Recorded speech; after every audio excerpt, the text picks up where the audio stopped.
My high school bully said I'd die alone and forgotten, so I married his father and became his stepmother. In junior year, Tyler Morrison made my life miserable. He'd knock my books from my hands, trip me in the hallway, and loudly comment on my thrift store clothes. The worst was in the cafeteria. He stood on a chair, pointed at me, and shouted that I'd die alone in a cat-filled apartment and nobody would remember me. The whole room laughed. Teachers looked away. I cried all night. Something broke that day, but not in the way he wanted. I got angry.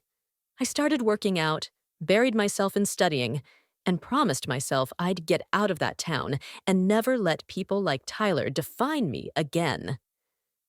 10 years later, I was a marketing director in Chicago, living in a downtown condo, traveling for work, dating people who actually respected me.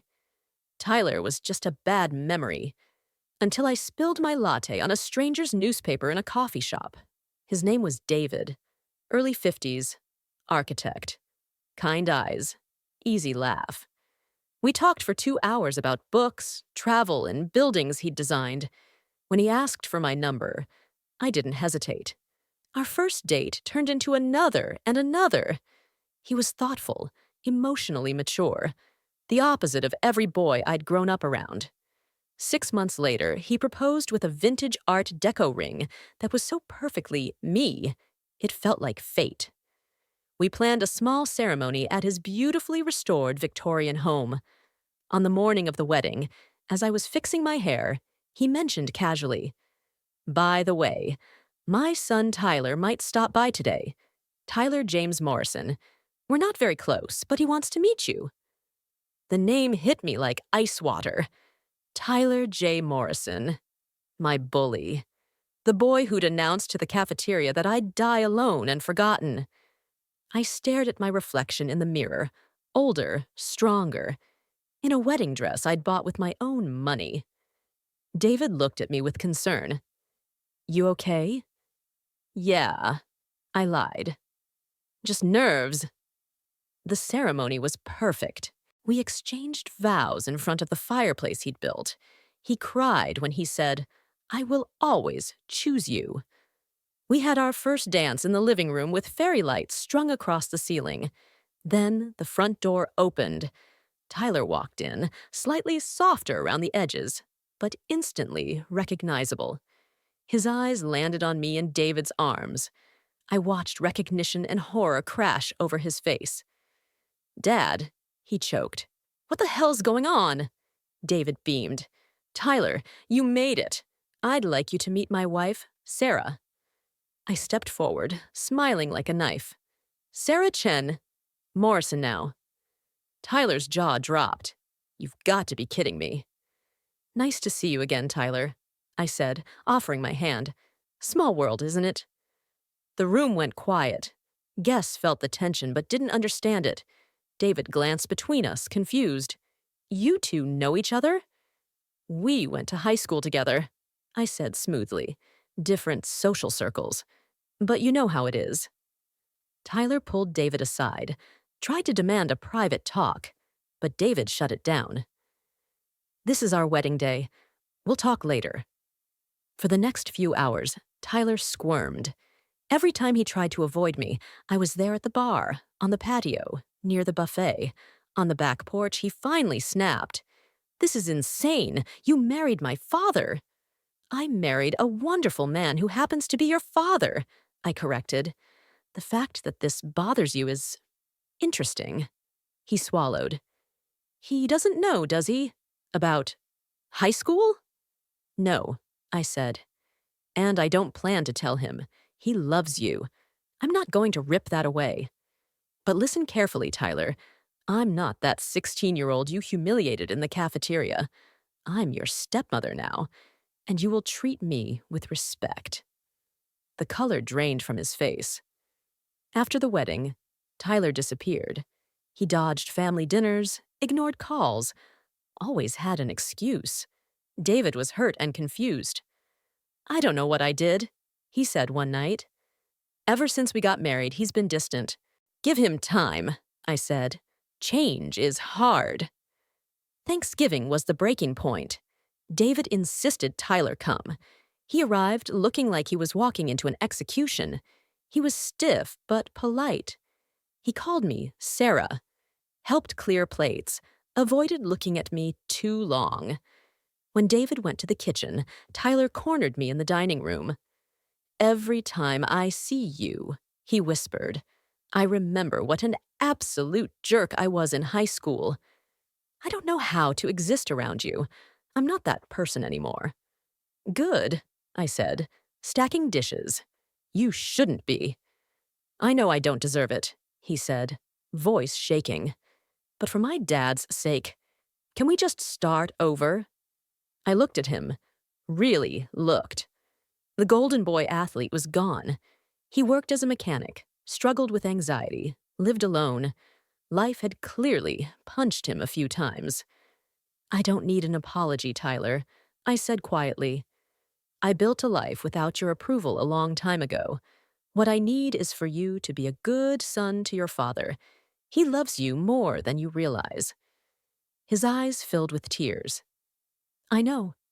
I've been failing him." "Then stop," I said simply.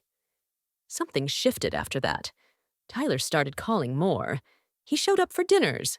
He brought his girlfriend Rebecca, a sweet elementary school teacher. He tried. Then David had a mild heart attack. I rushed to the hospital, calling Tyler nonstop until he picked up. He arrived, panicked and breathless. "Is he okay?" "Stable," I said. "They're keeping him overnight." We sat together in the waiting room for hours while machines hummed behind closed doors. Tyler kept apologizing for being late, for not visiting enough, for years of distance. "Your father knows you love him," I said. "That's what matters." When David finally woke, Tyler broke down beside the bed, telling him how much he loved him, how sorry he was. Later, as he was leaving, he turned to me. "Thank you," he said, "for being here, for taking care of him, for everything." A few months later, he and Rebecca got engaged. At their engagement party, he stood up to make a toast. "I want to thank my dad," he said, "for showing me what real love looks like. And I want to thank Sarah for showing me what grace looks like." He looked straight at me. "When we were younger, I said some awful things to her, things I regret every day. She could have held on to that forever, made this family a war zone. Instead, she chose kindness. She chose to love my father, and somehow she chose to accept me, too. I don't deserve it, but I'm grateful." The room went quiet. David looked confused, but proud. My throat tightened. "To second chances," Tyler said, "and to the people who give them to us." Later, David pulled me aside. "What did he mean? Awful things?" "High school wasn't easy for me," I said carefully. "Tyler was part of a group that made it harder. But people change, David. The man who toasted me tonight isn't the boy who hurt me." "He bullied you," David said slowly, hurt burning behind his eyes. "My son bullied you." "He was a messed up teenager in a messy situation," I said. "You raised a man who can own his past and do better. That's what matters." A few months after that, Tyler asked me to lunch. Just us. We met at the same coffee shop where I'd first met David. "I've been going to therapy," he said once we sat down. "Talking about high school, about you, about why I was such an ass." I waited. "My therapist says I was acting out because of the divorce, because I felt powerless, because I thought if I was laughing at someone, I couldn't be the one being laughed at," he said. "But that doesn't excuse it. I've been reaching out to people I hurt, apologizing." He showed me message threads with old classmates people he'd tormented. Some ignored him, some yelled, some forgave. "I saved you for last," he said, "because what I did to you was the worst. And because you're family now." He took a breath. "Sarah, I am truly sorry for what I did to you in high school. I was cruel. I made your life hell for no reason except that I could. I don't expect your forgiveness. but I need you to know that I see you now. I see how strong you are, how you love my dad, how you've treated me with more decency than I ever gave you. I'm sorry for every day I made you feel small. I realized I was crying. Thank you, I said softly. I already moved on a long time ago, but I'm glad you didn't. He laughed wetly. Do you think Dad would be proud of me if he knew everything? The bullying, the therapy, the amends? I think he'd be proud of the man you're becoming, I said. Not because you're perfect, but because you're trying. Years later, Tyler asked me to walk him down the aisle at his wedding. Are you sure? I asked. You're the reason I believe people can change, he said. I want you next to me. We walked down the aisle together. David sat in the front row, eyes shining as he watched his son and his wife come forward side by side. Now, 3 years after my own wedding, Tyler calls me every Sunday. We talk about work, about Rebecca, about David's stubbornness with his blood pressure meds. Tyler speaks at local schools about bullying, telling teenagers how a few cruel words can echo for years, and how it's never too late to become someone better. On Fridays, he and Rebecca come over for dinner. We play board games. He and David argue about Monopoly rules like two overgrown kids. Sometimes I catch myself watching them and thinking of 16-year-old me, crying alone in her bedroom, convinced Tyler was right, that she'd die alone and forgotten. If I could talk to her now, I'd tell her this. One day, that boy will sit at your kitchen table, helping you clear dishes after family dinner. He'll introduce you to people as my stepmom. Sarah, she's incredible, with pride in his voice. You'll dance with his father at his wedding.